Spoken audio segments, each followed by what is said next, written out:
gerbiamas Seimo pirmininkė, gerbiamas ministrė pirmininkė, gerbiami Seimo nariai, gerbiami svečiai, mėly šventės dalyviai. Labai malonu, kad kiekvieną pavasarį į šį nuostabų Radviliškio krašto muziejų susirenka šitiek žmonių.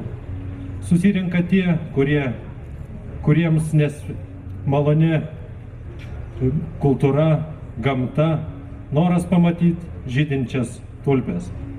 Kiekvienais metais čia pražysta vis naujos veislės ir šiemet jų jau virš 400. Turit galimybę pasivaikščioti muziejaus pastatais, apžiūrėti ten surinktus paveikslus, baldus, kolekcijas. Taip pat galimybė pasivaikščioti pagal tvenkinius, taip pat jų tiltelius. Tad gražios jums šventės šiandien visiems, gero oro ir šventės skelbiu atidarytą.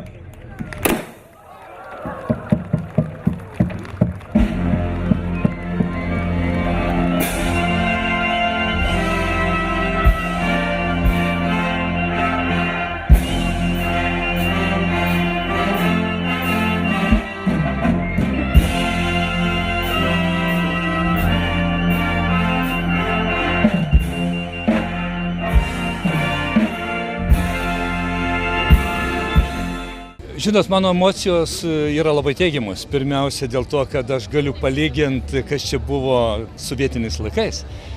Čia būdavo mūsų dar moksleivių susitikimų vieta nuo 75 iki 77 metų Šeduvos ir Dombavos. Tai atvažiuodavom iš pradžių su dviračiais, paskui atvažiuodavom su motociklais jau.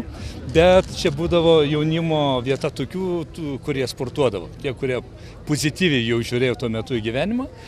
Ir aš atsimenu, kada čia, žinot, buvo ta vieta, kada priklausė Kolūkiui, kada gyveno, atrodo, kelios šeimos. Tai dabar tai čia galiu palyginti, yra stebuklas padarytas. Ir aš pirmiausia lenkiu galvą prieš tos žmonės, kurie čia dirba, atiduoda savo širdį, atiduoda savo meilę.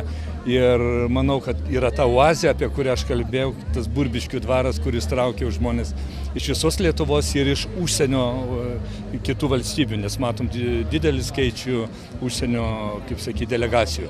Tai tas tikrai nuteikia teigiamai ir turim, mes kaip valdžios žmonės turim ir surasti laiką ir kiekada gal įvertinti ir padėkoti tiems žmonėms, kurie atidavė tą meilę ir širdį. O taip aš manau, kad ta tradicija jau yra įsitvirtinusi ir išliks visam laikui. Tai čia yra mūsų nuostabus kampelis.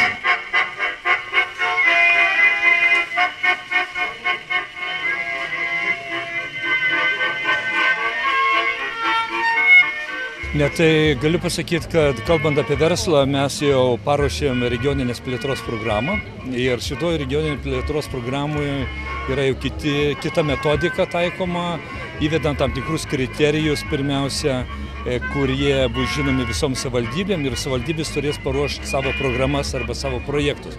Tos savivaldybės, kurios bus aktyvesnės, tai savame suprantama, jos greičiau ir gaus finansavimą.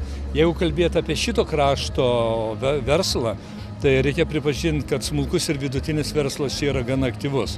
Savivaldybė dalyvauja įvairiuose projektuose, tiek gaunant ES struktūrinę paramą, tiek ir teikiant projektus, kurie yra finansuojami iš valstybės investicinės programos. Pavyzdžiui, dabar kalbama apie Radviliškio mieste baseino statybą. Šiais metais prasideda Šeduvos gimnazijos stadiono rekonstrukcija, kurios vertė yra 3 milijonai netgi litų. Taip pat tikimės, kad Raudondvario, tai vadinama dabar profesinė mokykla, toliau gyvos ir išliks. Tai jeigu kalbėti apie kelių infrastruktūrą, tai yra idealiai, manau, sutvarkyta, aišku, iki pilno idealumo gal dar trūksta, bet pokyčiai yra įvykę dideli.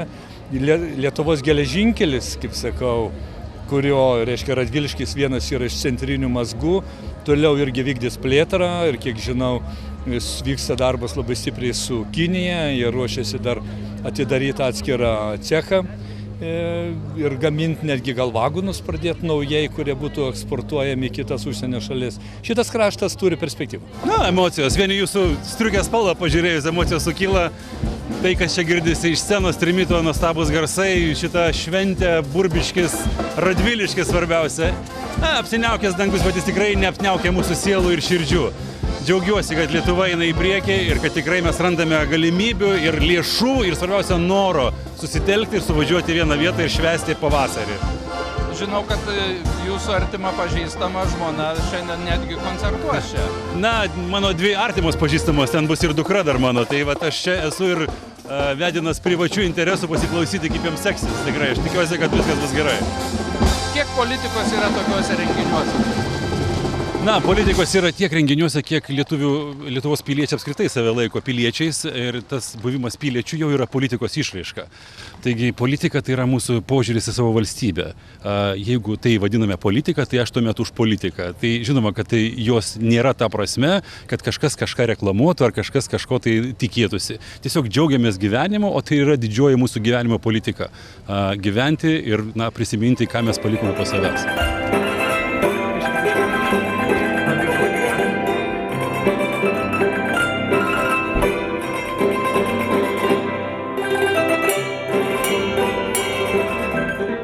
Kaip nebūtų keista pirmą kartą, bet labai vis kažkaip tai sutapdavo kiti renginiai, bet šiemet labai džiaugiuosi turėdama galimybę apsilankyti, nes, tulpės tai tiesiog fantastika ir tiek daug įvairių žiedų, įvairių veislių, sunku pamatyti vienoje vietoje taip kartu, taip kad dar tikrai eisiu dar kartą labai atidžiai apžiūrėti. Tikiuosi kažką įsigyti namie, savo darželėje pasisodinti, nes tulpės tai yra grožis. Man mylimiausios gėlės. Jei nepaslaptis, iš kur jūs kilimo? Aš Radviliškio laidą įimu interviu. Aš esu gimusi Rokiškio mieste, taip kad esu aukštaitė. O ten kažko panašaus vyksta? Kokios jums šventės patinka, kur dalyvaujate? Na, iš esmės yra įvairių švenčių. Kiekvienas miestas, kiekvienas rajonas turi savo vizitinę kortelę ir kiekvieną kartą stengiasi tą kortelę, tą šventę paįvairinti. Tai, kadangi gyvenu Ukmergėje, tai visada Ukmergėje, gegužės 31 miesto šventė yra.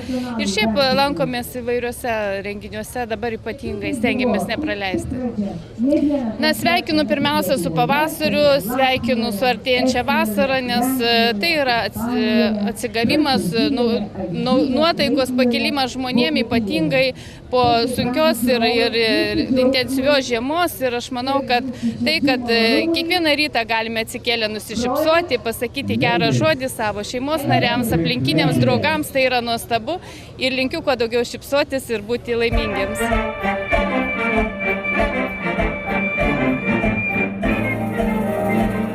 Taigi sakykit, ar iš toli atvažiavot, kaip jaučiatės, ar patinka viskas? Atvažiavę iš Akių. Patinka tai labai. Viskas labai gražu pirmą kartą. Kas labiausiai patinka? Kol kas dar tik į tulpes įėjom, tai dar sunku pasakyti. Bet jau tulpės tai jau tiesiog nuostabu. Atvažiavam iš Joniškio neįgaliųjų draugiją, atvežėm 30 žmonių, pasisvečiu, atvažiuojam čiut ne kiekvienais metais, labai patinka. Taigi sakykit, ar iš toli atvažiavot ir kaip jaučiatės? Iš Vilniaus labai gerai jaučiamės, labai mylim šitą šventę, labai daug gražių gėlių, visur gražu, raudona, visokių kaip vaivorykščio spalvų. Labai mylim, mes atvažiavam beveik kiekvienais metais. Labai gražu. Pasijauti taip kaip Olandijoje. Esat buvęs Olandijoje? Taip, esu buvęs labiau. Palyginkit, kaip čia. Aišku, ten rūšių daug daugiau ir gražiau yra, bet čia arti to irgi gražu. Tai todėl, kad čia Lietuvoje ir arti pavyzdžių. O dvaras, kaip jums, su visom savo romantiškom istorijom, Tai įdomu, traukia, aš kartais ne tik per tulpių žydėjimą šventę, bet ir taip pro šalį važiuodamas atvažiuoju. Pasižiūrėti kartais taip. Atsipalaidavimai, taip, kažkaip tai išsikrovimai, parkas, viskas, tiltai, vandenėlis, viskas taip gražiai atrodo. Raštas Violetos ir Algirdo Levickų šeimai. Supratimo ir faktinio pagalba vienas kitam, aktyvų gyvenimo būdą ir kryptingą tikslų siekimą. Visuomet kviečiame Violetą ir Algirdą Levickus.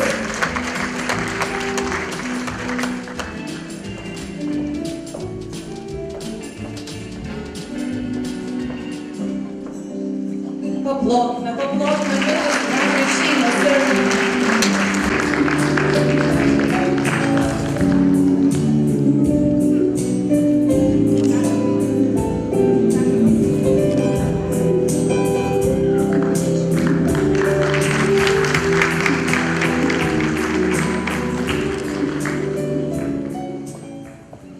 Nu, gal už šeimą gausia, turim 4 vaikus. Ir, nu, gal už gerą auklėjimą. Visi jau vaikai pilnamečiai, moka, nu, dabar jau visi dirba. Kad daugiau. Tradicinis klausimas, ar reikalingos tokios šventės? Tai be abejo. Ar patiems buvo staigmena, kad gavo tokį apdovanojimą? Šiaip taip. Staigmena. Ir ką jums reiškia tas apdovanojimas? Daug ką. Nu, perdasime vaikam, kad irgi augytų šeimas, kad gerai auklėtų.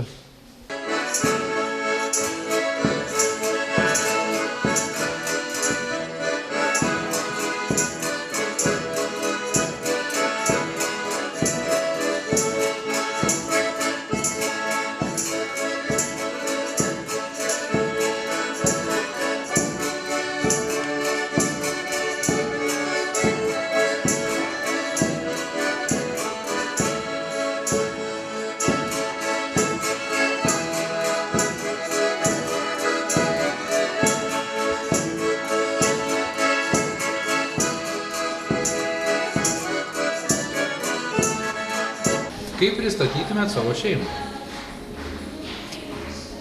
Esame, kaip ir, manau, daugelis lietuvių šeimų, darbštus, užsiimam saviveiklą, sūnus muzikuoja, mama dainuoja, o tėtis rūpinasi šeimos išlaikymu. Už ką skirtas apdovanojimas jūsų šeimai? Kaip skamba? Už supratingumą, darną ir pagarbą, aktyvų gyvenimo būdą ir kryptingų tikslų siekimą. Ar nustebino apdovanojimas ir ką jis jums reiškia? Dovanojimas galbūt šiek tiek nustebino, nes manau, kad yra Lietuvoje daug šeimų tokių aktyvių veiklių, kurios pasireiškia kažkur tai.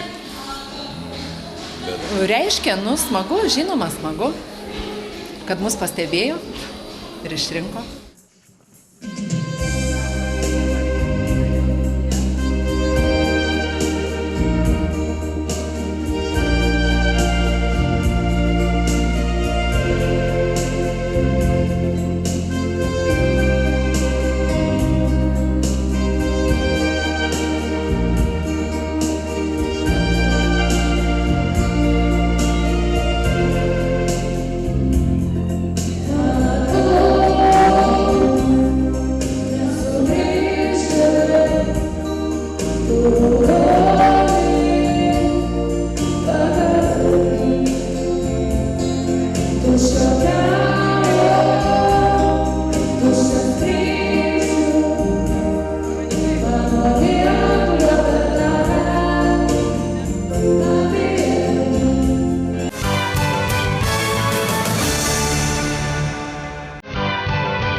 Apdovanoju už nuopelnus valstybiniai priešgaisriniai gelbėjimo tarnybai, valstybinės priešgaisrinės gelbėjimo tarnybos pasižymėjimo ženklų ugniagesio gelbėtojo žvaigždė Darių Brazį, Radviliškio rajono savivaldybės merą.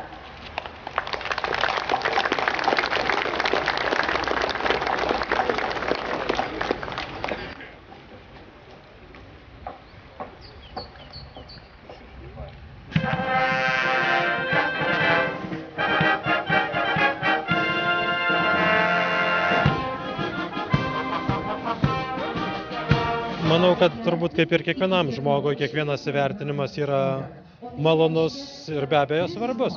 Bet kad tą apdovanojimą gauti, tai nėra vien mano nuopelnas. Tai iš tikrųjų noriu padėkoti tiek visai mūsų tarybai, kuri kartu prisideda prie tos veiklos gerinimo. Tikrai turim iniciatyvę gelbėtojų komandą, kuri savo idėjom, savo mintim vis mus ragina labiau prisidėti, manau, tai visų mūsų bendras darbas ir davė šitą įvertinimą.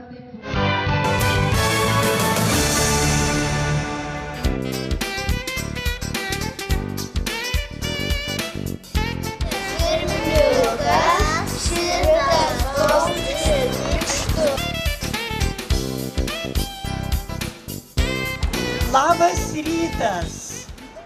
Su švente, spaudos atgavimo, kalbos ir knygos švente, mielieji.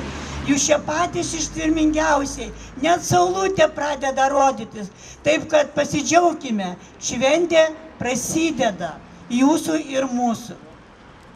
Prie bibliotekos vyksta akcijos. Sustabdyta akimirka knygai, tikriausiai pastebėjot. Šiandien šita akcija yra skiriama Kristijono Donelaičiui 300 metų paminėjimui.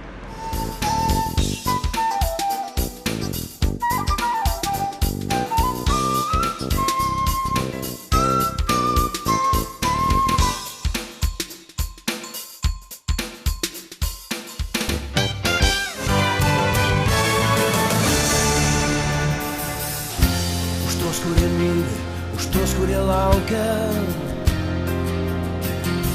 nors niekad ir nieko nėra dar sulaukę. Už tuos, kurie kenčia, už tuos, kur išduoda, už jūsmį švelnumo ir saują paguodos. Juk viskas kartojas, tik lieka sekundė. Pakelti dar taurę už likusius būti. Labai svarbi diena, iš tikrųjų, kariuomenės ir visuomenės diena, partizanų pagerbimo diena. Tai yra puikiai proga dar kartą susitikti ir pademonstruoti tą vienybę. Būtent tokią dieną prisimenant mūsų istorinės reikšmės datas, kadangi tai yra būtina, mes privalom išlikti ištikimi praeities savo idealams, gerbti tuos žmonės, kurie kovojo už Lietuvos laisvę. Daugelis atidavė gyvybės, todėl čia šioje vietoje, puikioje vietoje įrengtas memorialas, atminimo vieta, kur susirinko daugelis dalyvavusi netgi ir dabartiniai kariai, savanoriai, šauliai, visi rodo ir demonstruoja būtent ištikimybę mūsų valstybės idealams, mūsų valstybės istorinėms datoms, tai yra labai svarbu. Visuomenės ir kariuomenės diena, kartu matom, kad nemažai karių atvykę su savo technika. Kuo svarbu skatinti tą bendradarbiavimą tarpusavio?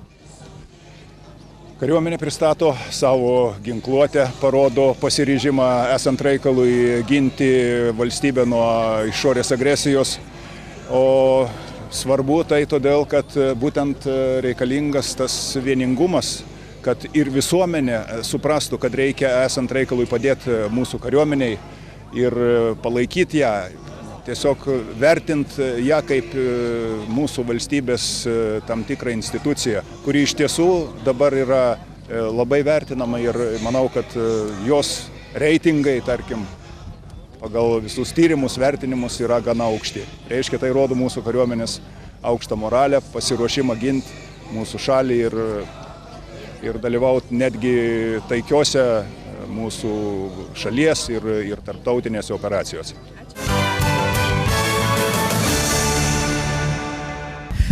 Nacionalinis projektas toksai yra Kuriame Respubliką. Jisai pasiūlė Lietuvos mokykloms 3 projektus ir mūsų gimnazija įsijungė į vieną iš jų, būtent skaidrumo laboratorijos. Ten reikėjo susižiūrėti, kokias mes norime veiklas, susidaryti veiklų planą. Ir kadangi įsijungėme su antrokais, o antroji klasė per informacinių technologijų kompiuterinės leidybos pamokas mokomės kurti logotipą, tai tiesiog natūraliai mums taip, tokia mintis kilo, kad kurkime logotipą vokui. Ir tas šūkis logotipo buvo, kad vokai yra laiškams, o ne pinigams. Ir kada išsirinkome patį gražiausią mūsų nuomonę logotipą, užsakėme Lizdeikos gimnazijai vokus su šituo logotipu ir tada iš tiesų ne tik, kad antikorupcinė tema, bet iškilo tokia diskusija su mokiniais, kad o kada mes gavom paskutinį laišką. Ir kada pradėjom taip kalbėti, atsirado tokių vaikų, sako, aš tau parašysiu laišką, dar jį pakvepinsiu. Ir tai sakau, ar nesmagu gauti iš tikrųjų laišką? O kuris jaunuolis šiais laikais yra gavęs laišką? Ar atsimena? Mūsų kartos žmonės iš tiesų gali pasidžiaugti tais laiškais. Ir iš ties dar viena tema išlindo, būtent lietuviškumo. Būtent, kad mes Facebook'e, elektroniniam pašte rašom laiškus, pamirštam lietuvybės, pamirštam tą gražią lietuvių kalbą, viską trumpinam, o pačiam laiške iš tikrųjų išlieka tas mūsų tikras lietuviškumas. Tai čia ir gavosi 2 zuikiai vienu projektu ir už taigi paprašėm ir lietuvių kalbos mokytojas pakalbėti būtent apie laiškus. Pasiilgau laiško, paprasto, ranka rašyto, laiškininko atnešto. Dieve, kaip seniai tokį skaičiau, jau neprisimenu kada. Šiandien giliai niekam nereikalingoj dėžėj, tarp niekam nereikalingų daiktų radau senų laiškų krūvelę. Kai pradėjau sklaidyti, nepajutau, kad valanda prabėgo. Laiškai seni, pageltę, rašyti ant seno ir neišvaizdaus popieriaus. Vokai beveik vienodi, pašto ženklų yra visokių. Imu vieną voką, išlankstau laišką. Sveika, atrodo, kad šį laišką gavau šiandien. Toks jaudulys suspaudžia širdį. Prisimenu, kas rašė, ką rašė ir kaip aš laiško laukiu. Imu kitą voką. Laiškas parašytas ant paprasto sąsiuvinio lapo. Labą dieną, sugalvojau parašyti laišką. Vaikiškai naivus ir mielas senų laikų prisiminimas. Tai draugės iš vaikystės. Laiškas trumpas, vaikystėje naujienų nėra daug, tik įspūdžiai. Imu kitą laišką. Šį laišką gavau jaunystės metais. Taip pat iš draugės, bet jame skaitau paslaptingai painius sakinius, kurių prasmę dar ir šiandien suprantu. Viską prisimenu, nes tai buvo mūsų paslaptis. Taip sėdėjau ir skaičiau. Skaičiau ir mąsčiau, ką man su tais laiškais daryti. Pasilikti, išmesti. Žinau, kad kitiems žmonėms šie laiškai nesukels jokių emocijų, bet ir išmesti gaila. Lyg ir turėčiau išmesti kažką labai artimo ir švento. Lyg turėčiau išmesti prisiminimus. Negaliu. Vėl tvarkingai sudėjau laiškus ir uždariau dėžėje. Uždariau savo niekam nereikalingus prisiminimus. Štai tokius žodžius radau internete. Manau, kad taip galėtų pasakyti ne vienas mano kartos žmogus, prisiminęs, kaip laukdavo laiškų, lėkdavo prie pašto dėžutės, nekantriai atplėšdavo voką, permesdavo akimis visą turinį, o po to jau pradėdavo skaityti. Laiškų istorija labai sena. Laiškas atsiradus raštijai. Prieš 3000 mečius prieš mūsų erą. O juk laiškas tai yra ne vien tik tais ta informacija, bet ir rašiusio jausmai, mintis. Ir labai gaila, kad laiškai kinta. Amžius bėga, laiškai išliko, tik jie pasikeitė jų forma ir turinys. Mūsų gyvenime įsitvirtino internetinis laiškas, kada nebeliko to laiško laukimo. Parašai, išsiuntei ir po kelių minučių tu gali sulaukti atsakymą. Pakito turinys, nebeliko adresato, nebepasirašom, o kam atrodo viskas ir taip aišku. O senuose laiškuose būdavo įprastos tos kreipimosi formos, kada atsisveikindavom, kreipdavomės, mielas mano draugė, brangus senelį, viso geriausio. Ir nors laikas pasikeitė, Bet ir dabar mokykloje pagal bendrasias ugdymo programas mes mokomės rašyti laiškus, susipažįstame su asmeniniu, su dalykiniu. Tik gaila, kad mokiniai patys vieni kitiems neberašo laiškų. Paprastai netgi ir internetinio laiško tingi parašyti, o bendrauja SMS žinutėmis, kaip pavyzdžiui KV, NK, supras, ką veiki, nieko. Ir kada pirmokams gimnazistams paskelbiau pamokos temą laiškų rašymas, vienas labai nuoširdžiai prisipažino, kad aš niekada gyvenime negavau tokio oro paštu siųsto laiško. Paklausus kitų mokinių, ar yra tokių, tiesiog atsirado rankų miškas. Ir tada ekspromtu kilo mintis, vaikai įsitraukim burtus, na ir parašykime vieni kitiems laiškus, įsiųskim oro paštu. Buvo labai smagu stebėti, savaitę daviau, ir buvo labai smagu stebėti jų tą laukimą. Vienas ateina, mokytoja, aš jau gavau laišką. Man Lorena prirašė pilnus 2 lapus. Kitas prieina, pasigodžia, aš turbūt negausiu, nes mane ištraukė ten toks, nelabai stropus mokinys. Pralaukėm visą savaitę, laiškus gavo visi. Įspūdžių buvo visokių. Aš manau, kad gal kai kuriems jau bus tai pirmas ir paskutinis laiškas, kurį jie rašė ir gavo oro paštu. Bet tie išgyventi įspūdžiai, jie turėtų pasilikti. Tikiu, kad ir kiti žmonės rašo dar tuos laiškus, nes vien paėmus voką, tu gali pasakyti daug ką apie mokinį. Aš čia turiu dabartinės abiturientės laišką, rašytą prieš 7 metus. Laiške ji rašo apie savo augintinius, katiną ir šunį, ir tuo metu jinai pradėjo mokytis groti gitarą. Ir va štai vien paėmus laišką, matosi, kiek žmogus įdėjo pastangų ir kaip galime išmesti tokį laišką. Tiesiog nekyla ranka. O kad ir vyresniems žmonėms jau būna kuriozinių atvejų siunčiant laiškus, yra tokia istorija. Prieš keliarius metus kolegė pasakojo, kad nutarė suruošti klasės susitikimą. Ji ranka parašė kvietimus, išsiuntė oro paštu ir po kelių dienų savo pašto dėžutėje gavo visus laiškus. Pasirodo, supainiojo adresato ir adresanto vietas. Taip kad iš tikro rašykime laiškus vieni kitiems ir tada pašto dėžutėje rasime ne tik laiškus, kuriuose kviečia susimokėti mokesčius. Ir prisiminkim, kad vokas skirtas laiškams ir atvirukams, o ne pinigams.